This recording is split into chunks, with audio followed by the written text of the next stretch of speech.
Hello বন্ধুরা, দেখো আমি চিকেন এরকম করে চিকেন পকোড়া বানাচ্ছি। এটার মধ্যে ম্যারিনেশন ছিল আদা, পেঁয়াজ, রসুন, কাঁচা লঙ্কা, তারপর টমেটো সব দিয়ে পেস্ট করে, তারপর সব ধরনের মশলা দিয়ে এটা ম্যারিনেট করে রেখেছিলাম। একটা ডিম দিয়েছিলাম, কর্নফ্লাওয়ার সব দিয়ে। এখন এটা পকোড়া স্টাইলে ভাজছি। এই যে এখানে কতগুলো ভেজে রেখেছি। তারপর এখানে একটা সস তৈরি করেছি, Schezwan sauce, soya sauce, tomato sauce, chilli sauce, এগুলো সব একটা মিক্স করেছি। আমি দেখাচ্ছি নেক্সট স্টেপ কি করব। এই যে আমার সব চিকেন পকোড়া ভাজা হয়ে গেছে। এখন আমি তেলের মধ্যে দিচ্ছি কারি পাত্তা। এখন দিয়ে দেব সব সসগুলো।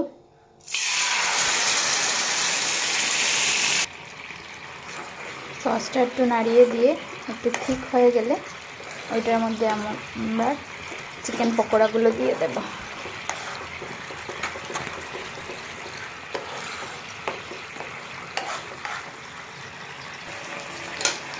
চিকেন পকোড়াগুলো দিয়ে দিলাম, এখন একটু নাড়িয়ে দিই।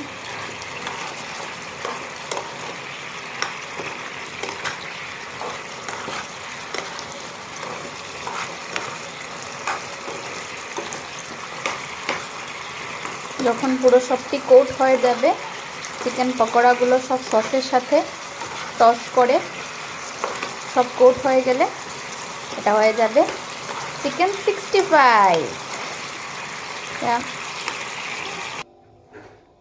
দেখো হয়ে গেছে চিকেন 65। এখন ওপর থেকে একটু তিল ছড়িয়ে দেব, হোয়াইট সেসেমি। তো দেখো এটার লুকটা কীরকম এসেছে, কেমন এসেছে দেখো সবাই, সুন্দর হয়েছে।